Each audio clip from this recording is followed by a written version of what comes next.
You know, Chris, perhaps they're getting a little excited about learning about this device now. So why don't we take away the suspense for everybody and show them how to power it on? I think we can accomplish that. So I'm going to press and hold the power button, which is on the right side of the machine. So now the insideONE is starting and it says initializing on the Braille display. And the dots are going from left to right and left to right. It's kind of like a little progress bar, if you will. And it's showing you that the machine is doing something. If you're in a quiet area, you can actually hear this progress bar in motion, as it were, on your Braille display. Here's what it sounds like.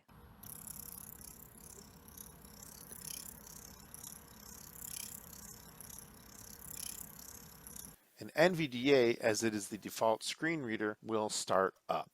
And you pressed and held power for about 2 seconds? Something like that, yes.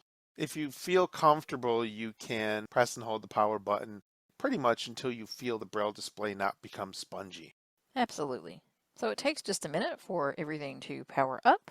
Your progress bar will continue to move across, so you'll know things are working as they should.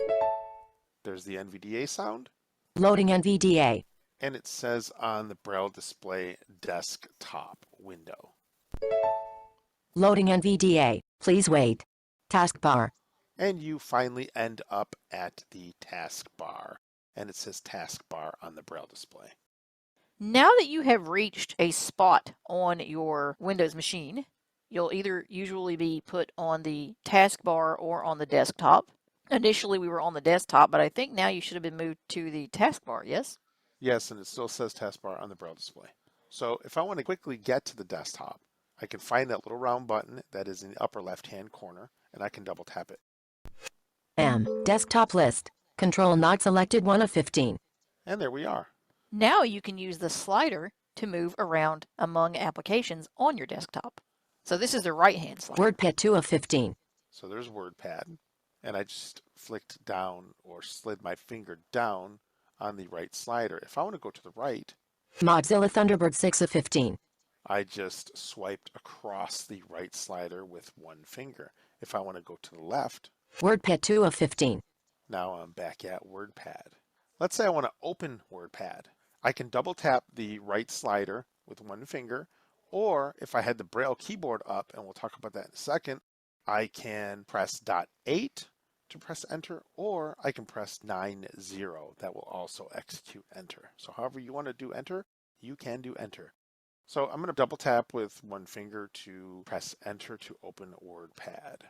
You hear that little click, which means WordPad will be opening shortly.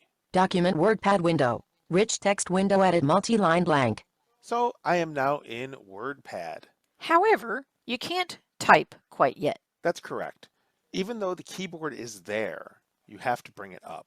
So in order to activate the keyboard, because as we stated earlier, you can use Braille on this device. You can also, if you are a sighted user, type on the device with a standard QWERTY on-screen keyboard. So what they do is they make you turn on the keyboard that you want to turn on.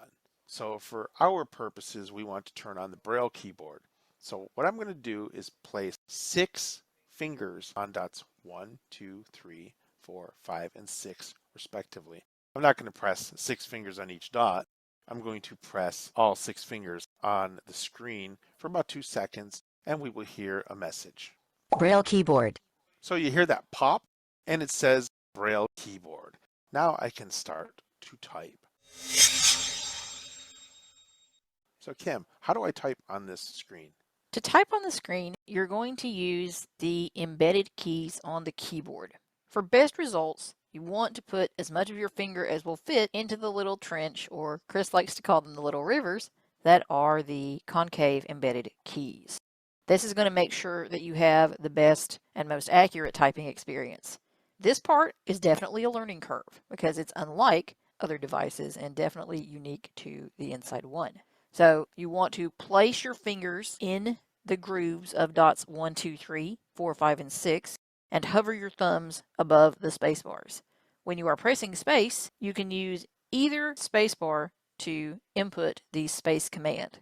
You will also use dot 7 to backspace out any incorrect characters, and dot 8, which will be under your right hand little finger, to execute the enter command.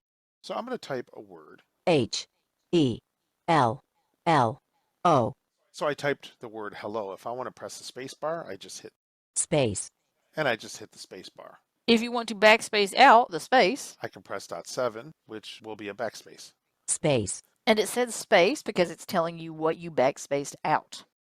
So when you're typing, the character is actually input when you lift your fingers off of the screen. So if I made a mistake when I was typing in the H and forgot to put dot 2 down, but I still have dots 1 and 5 down, I can just rest my finger down on dot 2 and then lift my fingers at the same time. So the H will then be input. This is very similar to how you would write on a manual Perkins Braille writer. So if you've used that device, this gesture will become quite familiar to you.